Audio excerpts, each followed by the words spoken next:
ketuk palu, dia menjadi bebasnya bersyarat. Jadi melapor. Iya. Itu mengungkap.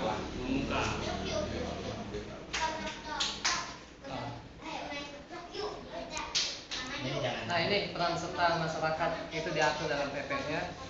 Bagaimana seperti apa masyarakat dalam mendukung pemberantasan tindak pidana korupsi. Jadi semuanya kita udah ditetapkan dulu real gitu untuk pergerakan. Nggak ada alasan untuk takut. Dari ancaman biasa. Ini kan sering diancam. Ya, ancaman melalui lisan itu kan. Yuk. Di situ diatur kan minta perlindungan dari pihak kepolisian ya. Minta perlindungan boleh. Saat kita melakukan Karantina loh. polisi dikawal. Gak main-main loh. Pelapor korupsi itu ketika merasa terancam jiwanya, itu akan pihak penegak hukum akan menyediakan atau mengkarantina beserta keluarga-keluarganya di suatu tempat. Dahar, yang di hotel. Ini contoh saya. Dulu ketika pertama bukan tersangka mau divonis di Mahkamah Agung, saya kan tidak minta, tapi intelijen dari Jakarta itu kan memanggil saya, kemudian dibawa ke Bandung, dibawa ke Polres, kasih makan, kasih minum. Saya nggak tahu kalau memang ada terjadi seperti itu gitu kan. Ternyata ya ada hal-hal yang memang membahayakan saya. Jadi jangan tahu. Jadi perlu lapor ke kakak polsek. Nggak usah. Selama tidak ada ancaman, selama tidak ini aman. Kan lihat rancangan desain itu dong. Logo rancangan logo. Rancangan logo mana? Seperti ini. Hari itu orang dengan lapor ke Makan itu ke mana kan? Oh, ke MA, ke Mahkamah Agung. Ke Mahkamah Agung, betul Mahkamah Agung. Ya, kalau Mahkamah Agung itu pakai uang. Hanya Mahkamah Agung, yang lain kan nggak ada. Cuma Mahkamah Agung. Dulu kita pernah Miskom gitu. Kalau yang dikiranya kita para pihak. Makanya mendaftarkan perkara itu harus ada dengan di sana para pihak. Lalu kita masyarakat yang peduli dengan persoalan yang sedang berjalan di Kabupaten Subang. Ya, boleh Pak untuk presentasi tentang prosesnya Pak Wiban.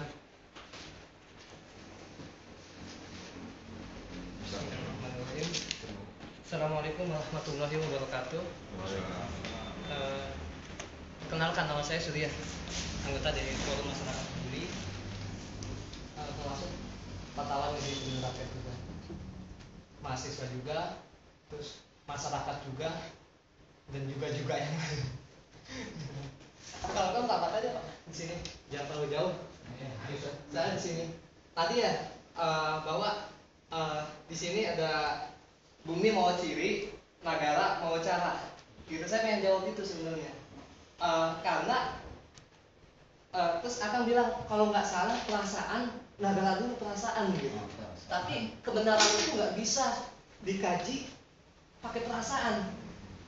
Dan di Al-Quran juga hanya orang-orang yang berpikir dan berakal, hanya itu. Bukannya perasaannya kuat gitu. Karena kebenaran bukan hanya kasihan, enggak hanya modal itu, tapi berpikir dan berakal. Maknanya orang yang berilmu, orang yang mengetahui. Dan orang yang sabar itu termasuk orang yang mengetahui. Gimana kita mau sabar kalau nggak tahu? Gimana kita kalau mau berani kalau nggak tahu? Gitu. Pertama, memang orang yang berpikir dan berakal. Dan ketika menjawab sebuah kebenaran, hanya ada dua yang harus kita kembalikan, Al-Quran dan hadis. Hanya dua itu. Makanya nggak pakai perasaan. Jadi ada yang mengatakan bahwa suatu kebenaran kembalikan aja ke diri masing-masing. Terus buat apa ada Al-Quran ketika kebenaran dikembalikan kepada diri masing-masing? Gitu. Buat apa? Jadi kebenaran nggak bisa ditawar lagi, hanya dikembalikan kepada Al-Quran dan hadis. Hanya itu. Gitu. Bahwa inna dina indallahil Islam. Sesungguhnya agama yang diridhoi Allah itu adalah agama Islam. Nggak ada titik-titiknya. Artinya kalau ada masalah kembalikan kepada Al-Quran dan hadis. hadis, dan di Al-Quran hadis pun dijelaskan bahwa bumi dulu diciptakan, baru sebelumnya jin dulu di surga. Karena jin sombong, kemudian nggak mau bersujud ke Nabi Adam, dikirimlah ke bumi. Nabi Adam ketika dia melanggar makan buah kolbi, dihukum juga ke bumi dulu. Bumi proses perjalanan panjang baru negara ini umurnya belum 100 tahun NKRI. Baru 69 tahun. Jadi kita bumi dulu, bukan negara dulu gitu. Aneh kalau kita jawab negara dulu, negara itu baru gitu. Makanya tadi Bang Lama bilang bahwa kita NKRI. NKRI itu NK cerminan dari bangsa, dan RI bentuk dari negara kesatuan Republik Indonesia. Bangsa dulu baru negara, itulah NKRI. Makanya ketika kita dengar kita harus berbakti kepada bangsa, negara, agama. Kenapa terpisah? Ya, karena kita bangsa dulu baru negara gitu. Nah, penyebutan bangsa dan negara dipisah karena seperti itu. Ada perbedaan. Dia seperti uang mata koin di mana dia tipis tapi saling berhadapan. Dia nempel tapi nggak saling berhadapan, dan sampai kapanpun mata koin ini nggak bakal bisa ketemu. Nah, seperti itu bangsa dan negara gitu. Bangsa hakikatnya Allah yang menciptakan, negara hasil rekayasa manusia. Makanya cara negeri mawa ciri, negara mawa cara. Nah, itulah bahwa hakikatnya NKRI, bangsa dulu terlahir baru negara. Nah, kalau bicara kenapa bangsa dulu baru negara? Bangsa dulu baru negara. Ya, karena biar yakin gitu tentang moto ini. Bagaimana kita mau yakin kalau belum tahu gitu. Makanya artinya saya sama-sama belajar, kita sama-sama, kita bukan yang terbaik, tapi kita yang pertama gitu. Artinya biar yakin bahwa negeri dulu baru negara gitu. Nah, ini terlihat dari tahun 1800-an. 1800-an di mana belum ada yang namanya negara. Belum ada 1800 itu. Karena republik ini berdiri tahun 1945. Bangsa-bangsa dulu, bangsa Sunda, bangsa Jawa, negeri dulu. Belum ada negara. Nah, dulu pun Portugis datang ke Jawa gitu, ke Sunda Kelapa waktu itu, ke Sunda Kelapa, dan diusir oleh kerajaan Demak, oleh kerajaan kemudian diusir. Oh, nggak bisa secara fisik. Gitu. Nusantara waktu itu. Ternyata Belanda punya cara lain, secara politik.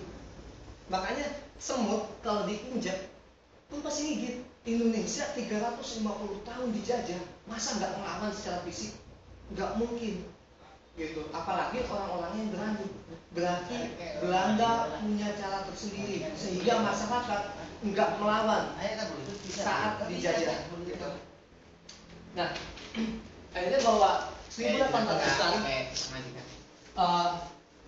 Portugis Belanda datang untuk kultur stem cell.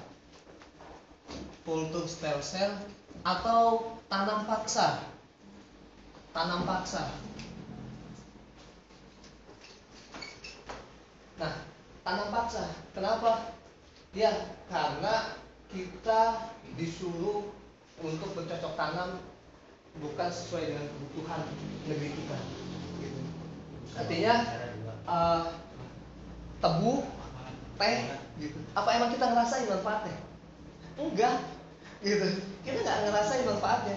Hanya masyarakat setempat aja, yang hanya pengusaha-pengusaha aja, gitu. Nah, makanya di sini tanam paksa. Terus kita dipaksa untuk menanam tanaman yang nggak sesuai dengan kebutuhan. Artinya kita bercocok tanam itu bukan untuk memenuhi kebutuhan sendiri, untuk memenuhi kebutuhan asing atau Belanda. Nah, disitulah bahwa harkat dan martabat hidup martabat hidup tuh. Bang pribumi.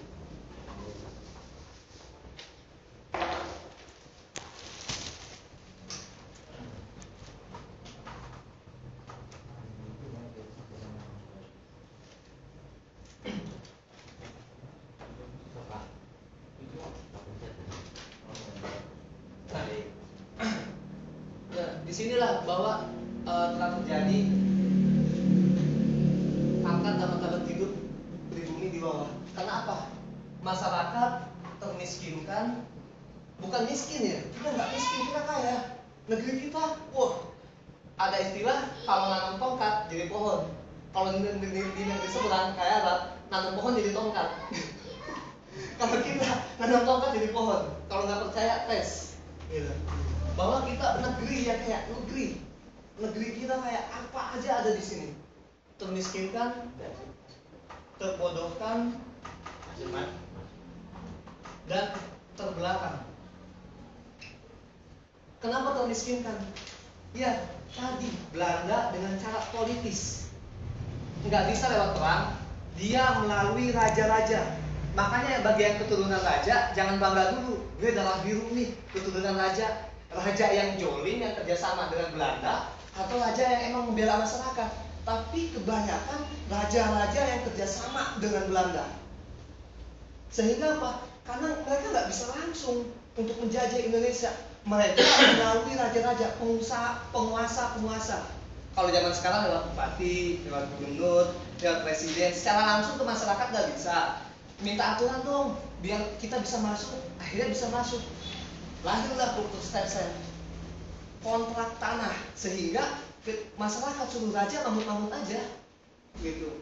Dan ketika dikatakan kita harus merdeka pun sama, kita dikasih makan sama Belanda, padahal kita termiskinkan. Kita nggak punya hak lagi terhadap tanah kita, terhadap wilayah kita, terhadap negeri kita. Disitulah bahwa kita memulai hak kita dipisahkan. Jadi bagaimana kita mau mencintai tanah air kalau tanah aja kita nggak punya? Kalau kita aja nggak punya wewenang terhadap tanah kita. Makanya kita Cikaum Barat membawa nama daerah. Artinya kita mempertahankan wilayah, gitu. Nah, termiskinkan, terbodohkan. Kenapa terbodohkan? Karena kita hanya ngikutin orang-orang Belanda. Ya, gimana kita nggak kelihatan bego di hadapan mereka kalau kita belajar bahasa asing, bahasa Belanda, kalau bahasa Inggris, kalau enggak mereka suruh belajar bahasa kita, bahasa Indonesia, bila perlu bahasa Sunda yang lemes, bisa nggak mereka? Pasti mereka akan kelihatan bego di depan kita. Ya, kita terbodohkan karena kita nggak menjadi diri sendiri, karena kita mengikuti budaya asing. Sebenarnya kita nggak bodoh, kita pintar gitu. Sunda ada berapa kasta, tulisan kita punya, bacaan kita punya, lagu-lagu kita punya, kesenian kita punya. Gimana nggak pintar kita? Filosofi jago, teori oke, teknik oke. Kita terbodohkan karena kita mengikuti asing. Makanya jadi diri sendiri. Gimana kita nggak bodoh ketika kita ngikutin orang lain? Kita pemain badminton suruh jago main bola, mampus. Badminton, oh lu jago main bola, gue jago badminton, gitu. Sama, kita jago di bidang masing-masing. Tukang nelayan suruh bertani, hancur. Nah, sama aja ketika kita suruh ngikutin bangsa lain, habis. Kita akan terbodohkan dan terbelakang karena mengikuti. Coba orang kita menjadi diri sendiri, kita akan pintar, gitu. Kita terbodohkan karena kita mengikuti asing. Dari segi permainan, misalnya skateboard atau yang lain, drum, gitu. Gak usah yang itulah, coba asing yang suruh ngikutin kita. Main panggal deh, belum tentu bisa menang. Gak usah kita yang turun. Main gundu, gak usah kita yang turun. Anak-anak kecil aja. Artinya kita terbodohkan karena kita mengikuti gaya asing, gitu. Nah, kemudian terbelakang, ya karena kita ngikutin aja. Nah, inilah kultur sehingga kita termiskinkan, terbodohkan, dan terbelakang. Nah, secara nggak langsung bahwa harkat dan martabat hidup pribumi itu di bawah. Nah, mulai di 1901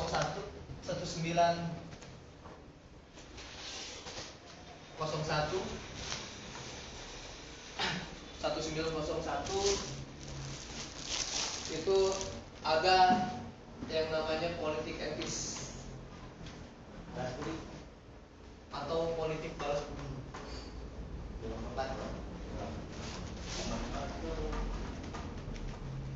Balas budi.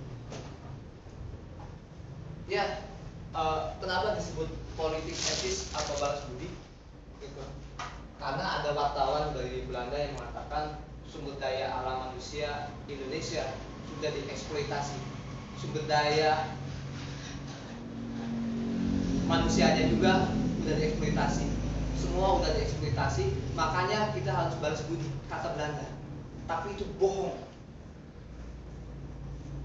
Karena ketika saya tanya ke beberapa tokoh-tokoh, itu bukan politik balas budi, tapi itu politik balas dendam Belanda terhadap Indonesia, pribumi waktu itu. Masih kepulauan-kepulauan, masih bangsa-bangsa yang belum menyatu. Gitu. Kenapa?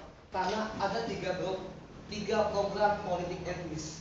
Pertama, transmigrasi. Kedua, irigasi.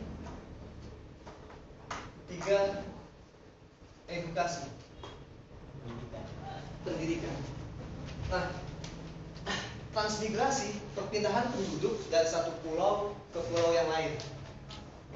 Artinya bahwa ketika misal ada 500 orang atau 1000 orang penduduk Jawa dikirim ke Sumatera, otomatis kita meninggalkan daerah kita dan kita masuk ke daerah orang lain.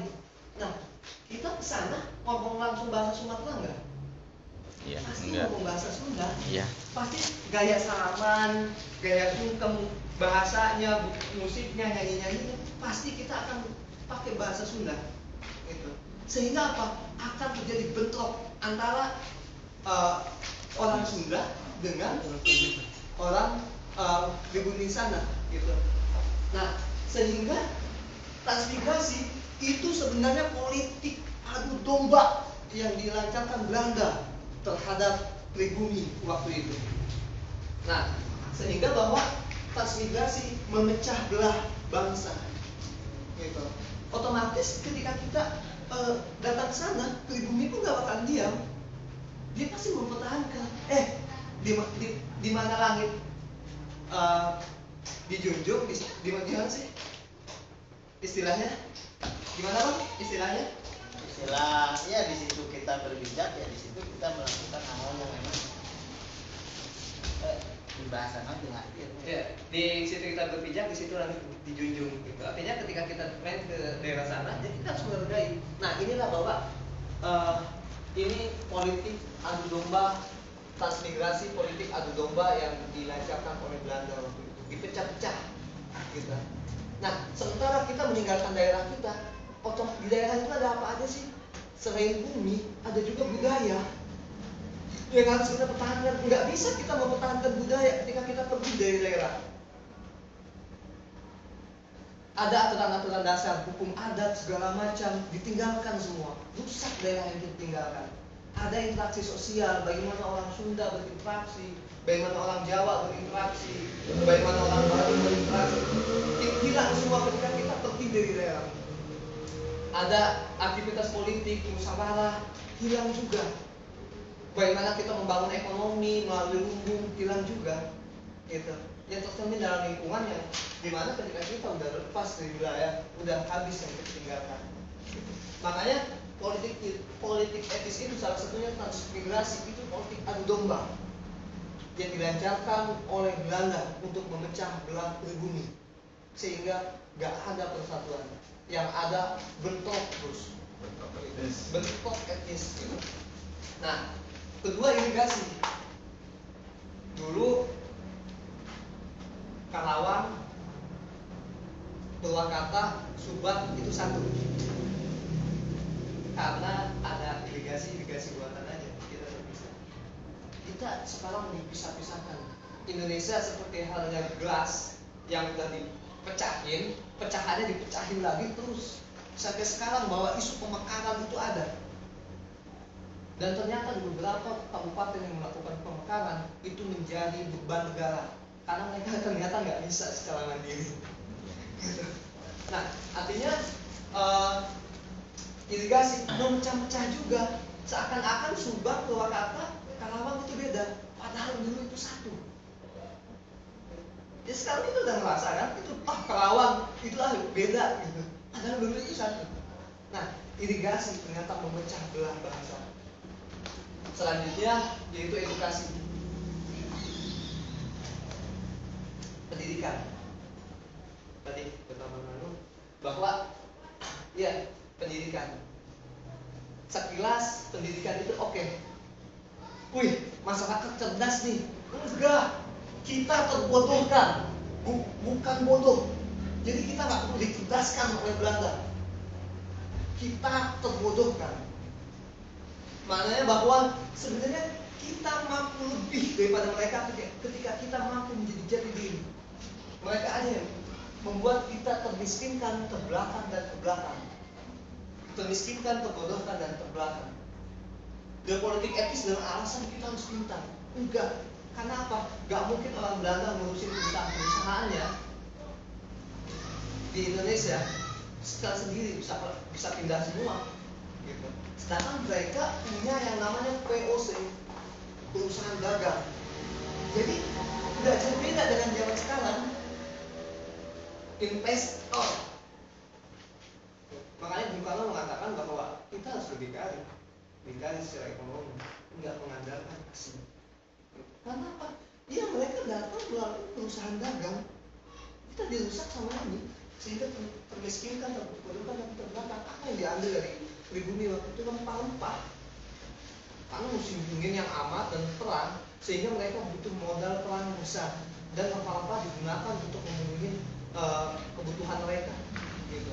Jadi edukasi dengan alasan pribumi biar pintar itu bohong. Karena apa?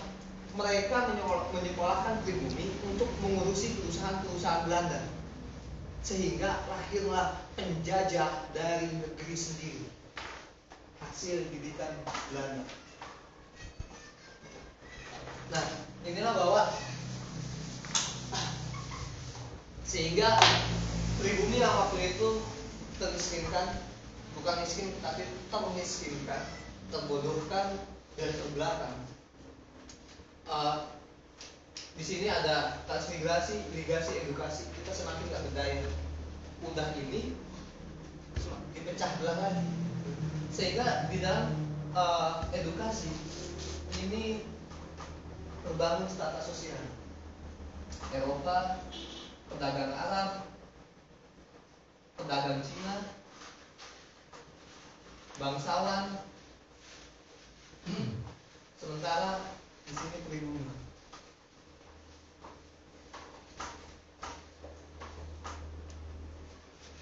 Ya, karena yang bisa sekolah hanya orang-orang Eropa dengan layak dan pendidikannya.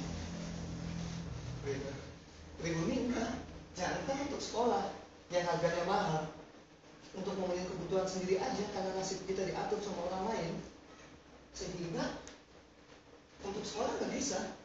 Yang bisa sekolah hanya orang-orang Eropa, Belanda, dan lain-lain yang bisa sekolah.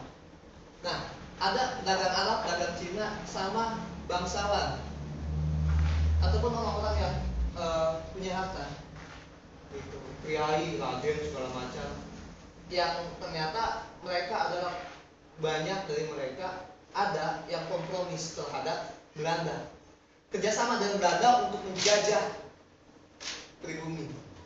Ternyata gini, bahwa nggak mungkin ada maling sama pribumi.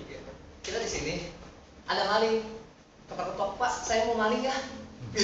Oh, mau maling apa? TV. Iya, ayo barangnya gotong, bawa keluar. Mau maling apa lagi? Meja, kayu, meja, terus dispenser, komputer, gitu. Nggak mungkin ada maling yang kerjasama dengan pribumi, dengan tuan rumah untuk merampok rumahnya sendiri. berarti mereka itu nggak layak dan mereka wajib diusir. Kenapa? Masa tuan rumah sama maling kerjasama untuk merampok rumah kita? Kan lucu gitu. Nah, kondisinya sekarang seperti itu. Raja-raja ataupun pejabat-pejabat banyak yang melacurkan diri. Maling rumah sendiri, kan aneh. Maling rumah sendiri. Dan ternyata kondisinya terjadi sekarang di negeri kita.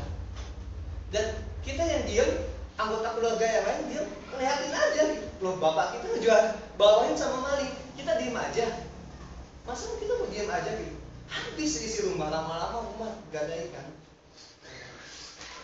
Nah, makanya bahwa dengan adanya politik etis, kita semakin termiskinkan, semakin terbodohkan, dan semakin terbelakang. Maknanya bahwa harkat dan martabat hidup pribumi semakin di bawah. Nomor 1, 2, 3, kita semakin di bawah. Kemudian di sini pada tahun 1908 lahir Budi Utomo. Budi Utomo mengeluarkan domba dulu. Mengeluarkan domba. Iya ya, duluan aja ya. Ya. Sendiri pulang sendiri. Ya. Tahu kan? Ya. Tahu kan pulang? Nggak tahu. Biasa dia lewat ini. Ya. Waalaikumsalam warahmatullahi wabarakatuh.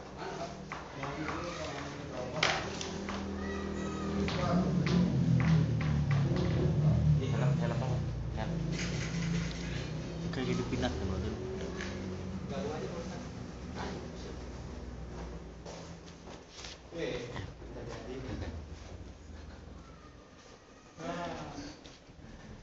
Ini Bu.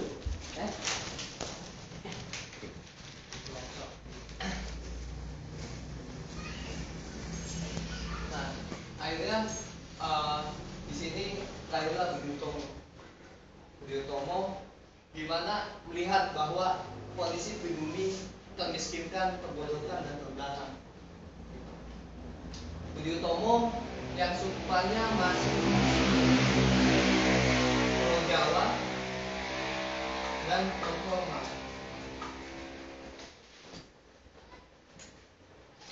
Di sini bangsawan-bangsawan yang akhirnya mengetahui, oh selama ini kita dijajah secara politik oleh Belanda. Makanya mereka sadar, karena apa? Di dalam Al-Quran dijelaskan bahwa Allah meninggikan derajat orang yang berilmu dan beriman kepadanya. Artinya, ketika kita berilmu, gak usah beriman dulu lah, diangkat. Terus ketika kita beriman, walaupun gak punya harta, dihargai di masyarakat. Apalagi kita berilmu dan beriman. Maknanya bahwa ya kita harus berakal dan berpikir, gak perasaan kebenaran itu. Nah, sehingga bahwa ketika harkat dan martabat pribumi di bawah, hanya ada 2 solusinya. Tanamkan iman dan transfer ilmu untuk mengangkat harkat dan martabat hidup yang di bawah. Uang duit dibagi, BLSM suruh antri gitu. Lucu, karena apa? Yang membayar pejabat itu masyarakat, gitu. Seragam mereka itu menandakan bahwa hidup mereka itu dibayar oleh rakyat. Nah, ketika kita membayar untuk salah satunya mereka hidup, terus kita suruh antri, suruh ngemis, itu kan duit kita, terus kita suruh ngemis juga, kan lucu, gitu. Padahal itu duit kita, gitu. Kan lucu. Selanjutnya kita suruh antri, gitu, untuk BLSM ataupun sekarang apa ya? Tadi PSK, KPS itu duit kita, terus kita suruh antri lagi, ngambil lagi, kan aneh, gitu. Itu tidak ada kata lain selain pemerintah sekarang masih melakukan pembodohan terhadap masyarakat. Kebenaran sejarah ditutup. Nah, makanya lahir Budi Utomo sadar bahwa kita dijajah secara politik oleh Belanda. Itu meskipun sekutannya masih Pulau Jawa dan non formal. Tambahan sedikit, ini awas jangan salah bahwa Budi Utomo itu bukan nama orang. Ya, Budi Utomo itu adalah nama pergerakan, nama sebuah kumpulan. Ya. Itu namanya Budi Utomo. Ya. Orangnya itu Cipto Mangunkusumo. Ya, pemimpinnya itu Cipto Mangunkusumo. Jadi Budi Utomo itu adalah bagian daripada himpunan, sama aja himpunan. Dengan paguyuban. Iya, dengan paguyuban sama aja. Ya. Jadi lahirlah namanya pergerakan Budi Utomo itu yang anggotanya adalah bumi apa namanya, pribumi. Yeah. Ya, bukan orang Belanda, bukan orang Cina, Eropa atau orang itu asli pribumi yang kemudian menjadi partai. Terus kan? Yeah. Nah itu Budi terus Utomo, Budi yang utama. Kalau Pancasila itu yang kedua, kemanusiaan yang adil beradab. Makanya saya bingung kadang-kadang kalau dengar memanusiakan manusia, ini masih lemah. Sekarang kita bukan manusia, tapi kita memanusiakan manusia agar adil dan beradab, gitu. Karena manusia itu masih bahan mentah. Ada manusia yang pintar, manusia yang ini, gitu. Tapi bagaimana manusia yang adil dan beradab? Ya, kata apa bahwa ya ini perkumpulan Budi Utomo yang diisi oleh pribumi yang mau negerinya bangkit, karena Allah tidak akan mengubah keadaan suatu kaum sebelum kaum itu mengubah keadaannya sendiri, nasibnya sendiri. Nah, Budi Utomo mulai mengetahui ketika kita dijajah, nggak sadar, mulai sadar kita dijajah dan mulai melakukan pergerakan. Bagaimana kita harus bangkit? Nah, akhirnya 1920 lebih kuat lagi pergerakan dengan adanya Taman Siswa. Diajar wawancara. Diajar wawancara. Sukmanya udah Nusantara dan sudah mulai formal. Nah, di mana ya, Mas? Di sini mulai banyak yang mengetahui bahwa kita ini dijajah dan gerakan salah satunya kembali kepada jati diri bangsa. Kemudian 1928 ada Sumpah Pemuda. Visi Yong Kaliwat kita kongres itu kongres kedua ya. Iya. Kongres pertamanya di Surabaya pada tahun 27. Kongres pertama itu mengumpulkan partai-partai, belum semuanya ya. Akhirnya pada tanggal 31 Agustus ya, 31 September sampai dengan tanggal 28 Oktober lah ya, 28 Oktober itu mengadakan kongres kedua, kemudian lahirlah Sumpah Pemuda. Iya. Jadi emang ini sejarah panjang. Hanya sejarah ini dipelopori oleh Bung Karno ya, dengan Cokro Aminoto yang bergabung menjadi Partai Nasional Indonesia PNI.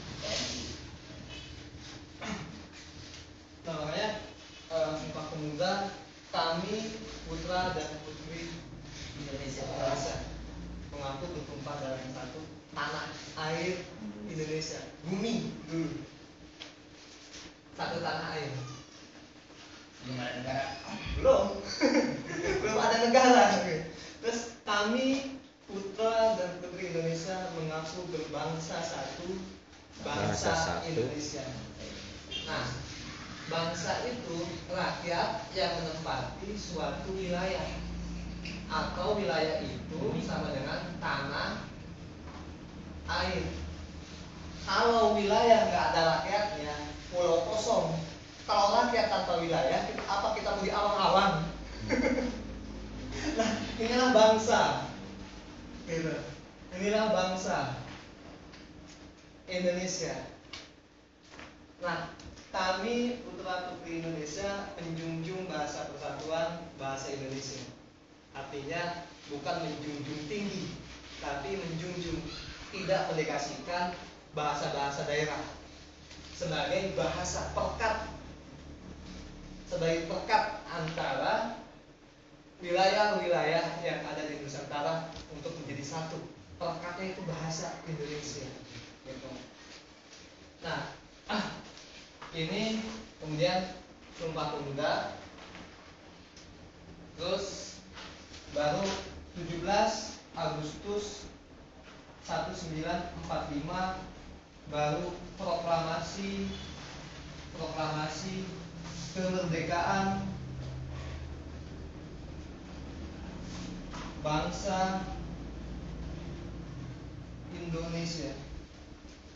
Artinya ketika kita dulu masih bangsa-bangsa, bangsa Jawa, bangsa Sunda, bangsa Madura, gitu. Kemudian kita nggak sadar kalau dijajah, mulai tersadar dijajah, dan ternyata ketika kita dikaji harkat dan martabat hidup kita di bawah, mulai melakukan pergerakan melalui Budi Utomo bahwa derajat kita harus diangkat, gitu.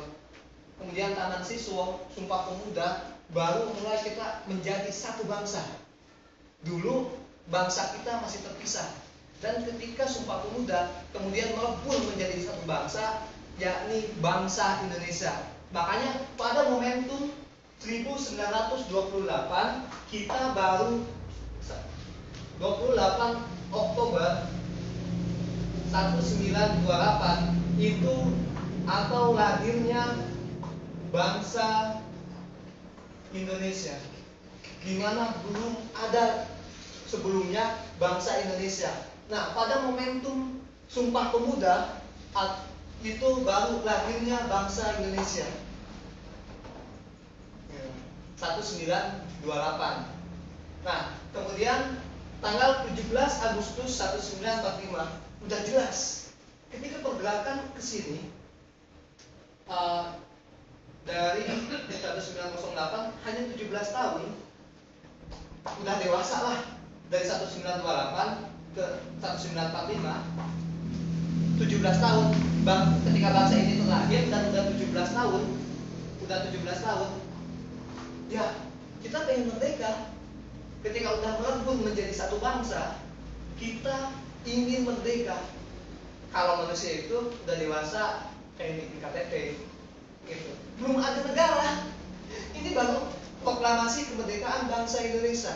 Proklamasi kami bangsa Indonesia dengan ini menyatakan kemerdekaan Indonesia, bukan negara Indonesia, kami bangsa Indonesia. Ditutup juga atas nama bangsa Indonesia, atas nama bangsa Indonesia Soekarno Hatta. Gitu. Jadi 17 Agustus 1945 yakni proklamasi kemerdekaan bangsa Indonesia, bukan negara. Gitu. Nah, baru tanggal 18 Agustus 1945 yaitu dengan diangkatnya Bung Karno, diangkatnya Insinyur Soekarno menjadi presiden, dan disahkannya konstitusi dasar. Undang-Undang Dasar 45, konstitusi dasar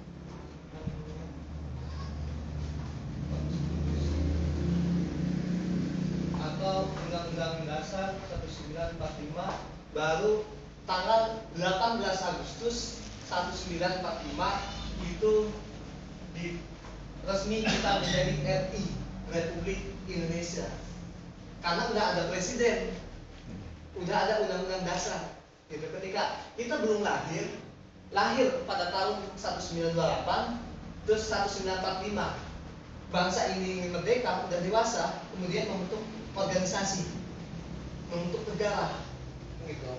Makanya di sini baru NKRI, harga mati. Nah, di sini kelihatan bahwa dengan diangkatnya Insinyur Soekarno atau Bung Karno, yang memang bahasa akrabnya ya, disapa seperti itu, diangkat menjadi presiden, baru sah kita menjadi negara dan disahkannya konstitusi. Nah, di sini kelihatan jelas baru kita terlahir dari bangsanya terlebih dahulu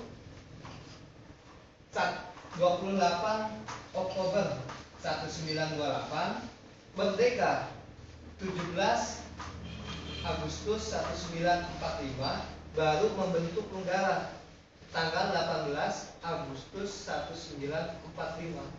Kita bangsa dulu, negeri dulu, baru negara. Nah, baru kelihatan di sini negeri bawa ciri, karakter, sifat, karena nama membawa sifat. Ketika bangsa Indonesia sifatnya apa? Yakni mengangkat harkat dan martabat hidup pribumi. Ataupun ketika kita udah lahir menjadi bangsa Indonesia, mengangkat harkat dan martabat hidup orang-orang Indonesia asli yang termiskinkan, terbodohkan, dan terbelakang. Sifatnya itu. Makanya negeri membawa ciri, bangsa membawa sifat, sama aja. Nah, kemudian negara membawa cara. Nah, kita terlahir dari bangsanya terlebih dahulu, baru negara. Ketika dikatakan bahwa kita negara dulu baru bangsa, hancur. Habis kita. Kembali lagi kita menjadi diri orang lain. Nah, makanya Belanda nggak setuju kalau kita bangsa dulu baru negara. Oke, nah, Belanda nggak setuju kalau kita bangsa dulu baru negara. Bikinlah rekayasa sehingga dikatakan bahwa HUT RI 17 Agustus 1945. Padahal jelas RI itu republik. Dan 17 Agustus 1945 itu proklamasi kemerdekaan bangsa Indonesia. Kalau kita mau mengatakan bahwa HUT RI itu adanya di tanggal 18 Agustus 1945 saat Bung Karno diangkat sebagai presiden. Nah, udah jelas dari teksnya ini dengan ini proklamasi kemerdekaan bangsa Indonesia kita mengatakan sebagai HUT RI tanggal 17 Agustus. Nah, 45-nya benar, cuma tanggal yang salah, tapi itu mampu merubah pola pikir masyarakat. Kita menjadi negara dulu, seakan-akan kita negara dulu, baru bangsa. Seperti Amerika dan lain-lain. Mereka kan orang-orang buangan. Bangsa aslinya mana? India. Sekarang di mana India? Mereka terpinggirkan. Australia, Aborigin, mana suku-sukunya? Hanya Indonesia yang bangsanya masih bertahan. Sundanya masih ada, Jawanya masih ada, Maduranya masih ada, Iriannya masih ada. Bangsa kita yang masih menjaga jati diri. Nah, ketika kita berpikiran bahwa kita negara dulu, kita berjalan tangan di bawah, kaki di atas. Makanya kalau balapan lari nggak bakalan menang. Ini ada masukan kayak Bupati Subang ada moto rakyat Subang gotong royong, Subang maju. Itu kalau dilihat dari kalimat kosakata bahwa ini kan menjadi penderita ya, bahwa rakyat Subang gotong royong itu adalah objek penderita. Ini udah jelas ya, dari segi bahasa juga sama aja seperti itu. Nah, ini tambahan lagi ya, bahwa tanggal 18 Agustus 1945 itu dideklarasikannya konstitusi dasar. Nah, di mana konstitusi dasar itu tidak pernah digunakan. Ya, setelah jadi presiden juga tidak digunakan. Undang-undang dasar itu baru berlaku ketika Bung Karno mengatakan dekret pada tahun 59. Itu dekretnya. Jadi undang-undang dasar itu berlaku sebetulnya pada tanggal 7 Juli 1959. Jadi undang-undang dasar itu baru diberlakukan oleh Bung Karno itu pada tanggal, karena waktu itu masih ada RIS. Ya, Republik Indonesia Serikat, dan MPR-nya juga masih MPRS, Majelis Permusyawaratan Rakyat sementara. Nih, kalau berbicara negara ini kan masalah undang-undang dasar juga harus dipahami, karena banyak orang yang tidak paham tentang undang-undang undang-undang dasar tentang pembukaan. Ya, sampai saat ini nggak ada yang paham tentang pembukaan. Tentang isi pokok-pokok pikirannya juga meragukan ya. Dari mulai presiden sampai kepada DPR sampai kepada pemerintah sangat diragukan sekali. Mereka tidak paham tentang tujuan Undang-Undang Dasar 1945. Kenapa bangsa ini selalu terpuruk? Kemudian menjadi kemiskinan yang berkepanjangannya karena memang tidak paham tentang konstitusi dasar. Kalau konstitusi dasar itu tidak mengenal yang namanya ada perusahaan-perusahaan yang seperti ini, ya, kayak pabrik-pabrik investor itu udah jelas dalam konstitusi dasar tidak ada, itu penjajahan. Ya. Yang akhirnya nanti bangsa kita akan menjadi terpuruk, ya. Ketika ada buruh maka akan lahirlah kemiskinan. Buruh itu bukan kesejahteraan loh, jangan salah ya. Tanda-tanda kemiskinan yang berkepanjangan itu karena ada buruh. Jadi penjajahan kita itu dalam kondisi sekarang ini dilegalkan oleh pemerintah, diizinkan oleh pemerintah. Kalau dulu itu persis dengan zaman dulu ya Bang? Ya iya. Dulu bukan ketika perang dijajah oleh Belanda, oleh Inggris, ya. Fisik nggak bisa. Bukan penjajahan fisik. Ya. Dulu itu penjajahan karena kita dijajah secara ekonomi, secara perusahaan kapitalis. Yang sekarang ini sama dengan sekarang ini. Ini kita ini lagi dijajah. Karena pemerintahnya tidak ngerti tentang konstitusi dasar, ya akhirnya mereka dengan dalih mengurangi pengangguran dan sebagainya, itu kan tanpa dilihat dampaknya seperti apa, pertumbuhan penduduknya seperti apa, ini kan luar biasa. Ini sampai saat ini memang saya juga masih prihatin ya dengan kondisi bangsa kita ini yang memang banyak impor ideologi dari luar. Artinya impor ideologi, ajaran-ajaran barat, ajaran-ajaran luar yang masuk ke negara kita. Negara kita ya seperti kita lupa ingatan itu, lupa jati diri, lupa diri sendiri dan sebagainya. Seperti itu. Jadi intinya bahwa mulai dari sekarang mudah-mudahan mulai dari kita sendiri, dari Cikaum Barat khususnya mungkin ya ke depan kita bisa mewujudkan cita-cita proklamasi itu. Berarti esensinya Bumi Mawacara ya, berarti mau mengangkat martabat. Iya. Iya, pasti. Bumi mau ciri. Ya, Bumi Mawaciri. Iya. Jangan salah. Jadi kan orang biasanya pakai logika, ya pakai pikiran. Pikiran itu belum tentu benar. Ya. Kita kadang-kadang berpikir. kita ke Jakarta. Ini pasti semua orang mengalami ke Jakarta, padahal kita ke Jakarta jalan, tapi kan hati, pikiran kadang-kadang kita balik deui, gitu jalan itu salah, itu sering terjadi ya. Kita terkelabui oleh pikiran-pikiran seperti itu, ya. Kalau berbicara tentang keadilan, berbicara tentang kebenaran, ya benar itu kan harus sesuai dengan aturan. Lihat sejarah. Lihat sejarah. Jadi kebaikan belum tentu benar, ya.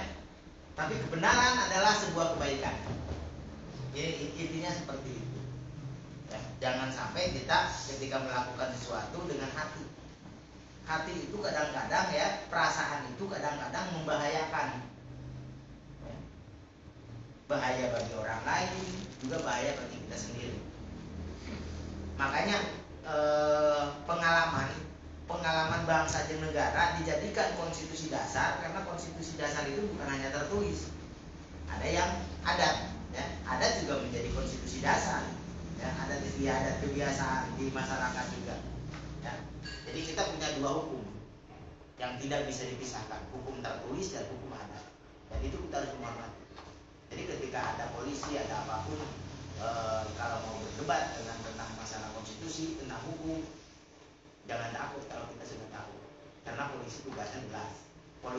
Polisi asal kata dari polis, artinya kebijakan. Ya, satu-satunya konstitusi negara ya yang pakai negara, nama negara itu hanya polisi, yang lainnya tidak ada. Ya. Polisi Negara Republik Indonesia, nggak ada yang namanya Tentara Negara Indonesia atau apa yang disebut negara. Ya. Satu-satunya yang bisa menegakkan keadilan, ya, mewujudkan cita-cita bangsa itu hanya polisi sebetulnya. Kalau kita mau tahu, karena polisi ditugaskan oleh bangsa, oleh negara, ya untuk menjadi menjadi lembaga yang bijak. kepolisian itu. Kepolisian Negara Republik Indonesia.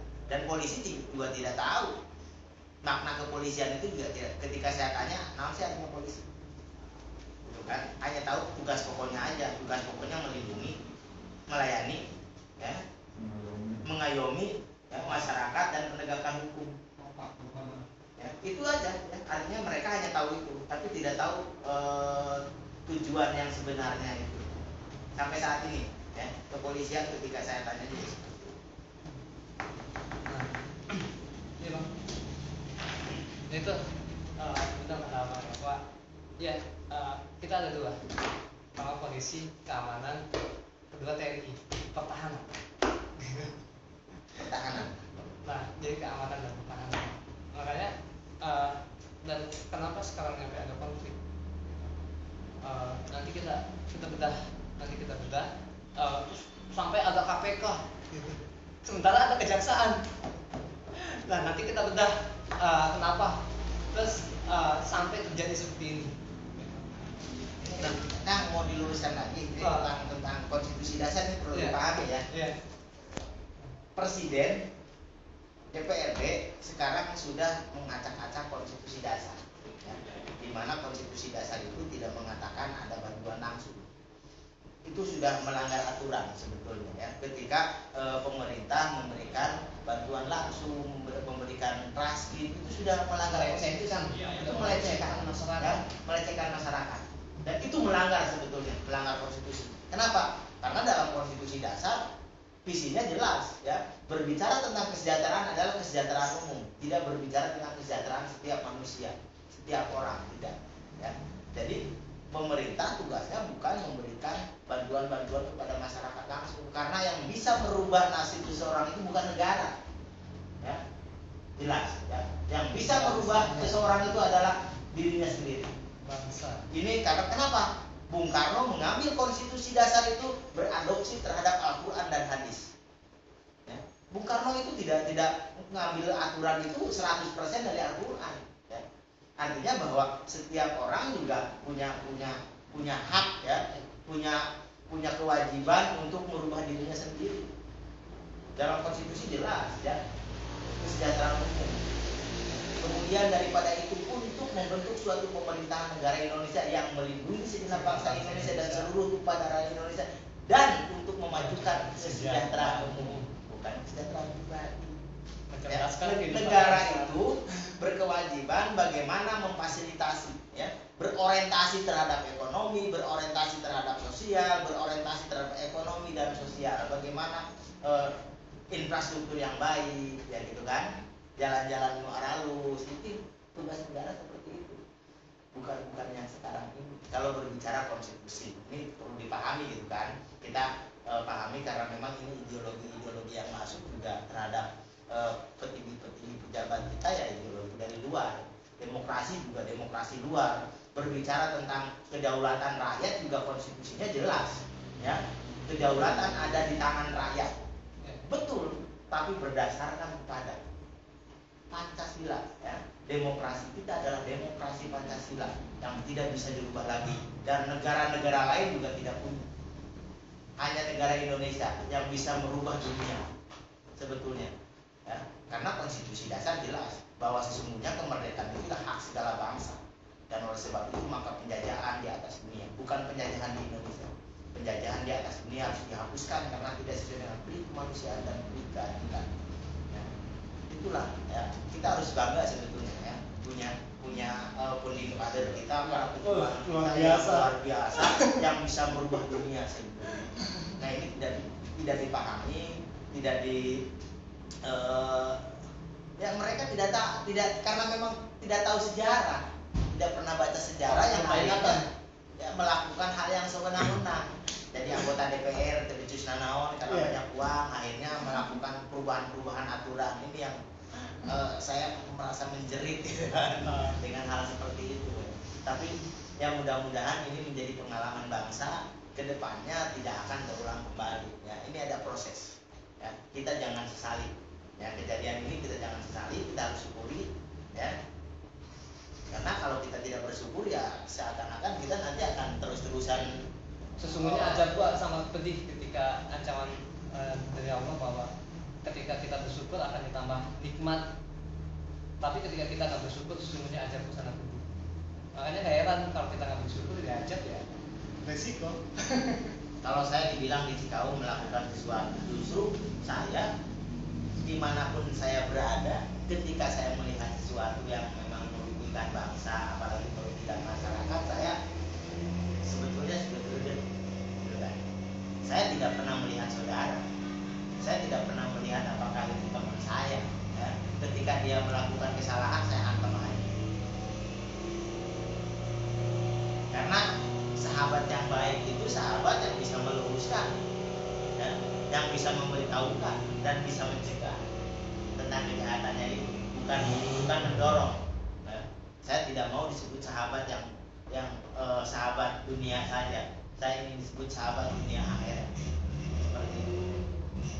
Ya, teman-teman juga jangan ketika melihat ada yang hal janggal yang merugikan, jangan takut. Kita harus berbuat, yakin Allah akan tahu lah, ya, artinya bahwa perjuangan kita itu nanti akan diberikan imbalan yang luar biasa. Itu aja.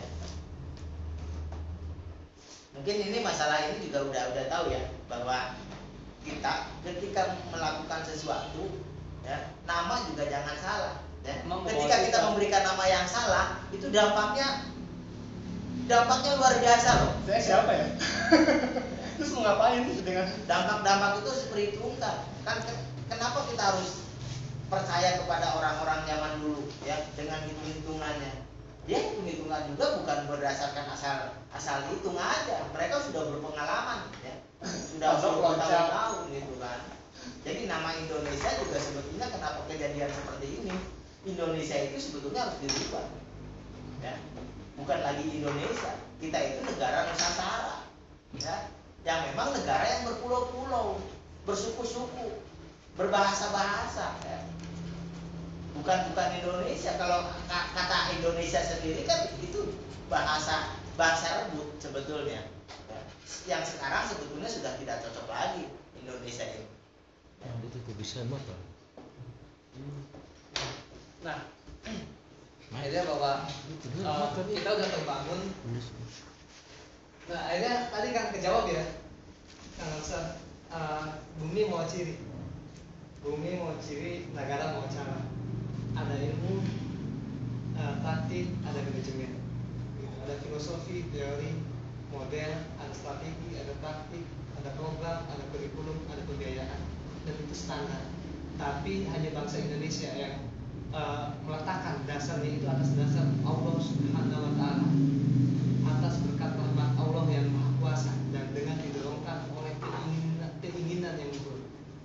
Berkat atas rahmat Allah yang Maha Kuasa dan dengan didorongkan oleh keinginan luhur, ikhtiar, ada doa, ada ikhtiar, makanya berjalan seimbang Supaya berkehidupan kebangsaan yang bebas. Dan disombong, karena disombong. Nah, kita bangsa dulu pada momentum Sumpah Pemuda, jadi 28 Oktober 1948, merdeka. Proklamasi kemerdekaan bangsa Indonesia 17 Agustus 1945, baru membentuk negara 18 Agustus 1945 dengan sifatnya mengangkat harkat dan martabat hidup pribumi yang di bawah. Karena kita termiskinkan, terbodohkan, dan terbelakang. Kenapa? Saat kita menjadi orang lain.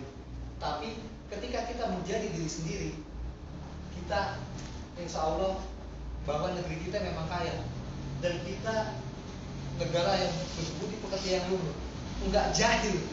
Kita ini berbudi, kita itu penuh sopan santun, kita itu pintar, bercocok tanam segala macam, dan insya Allah kita tidak akan terbelakang saat kita kembali menjadi diri bangsa Indonesia. Gitu. Dan ketika kita berpikiran negara dulu baru bangsa, habis sudah. Kita berjalan terbalik, seakan tangan di bawah dan kaki di atas. Makanya kalau kita bersaing dengan bangsa-bangsa lain habis. Gitu. Karena kita tidak menjadi diri sendiri. Nah,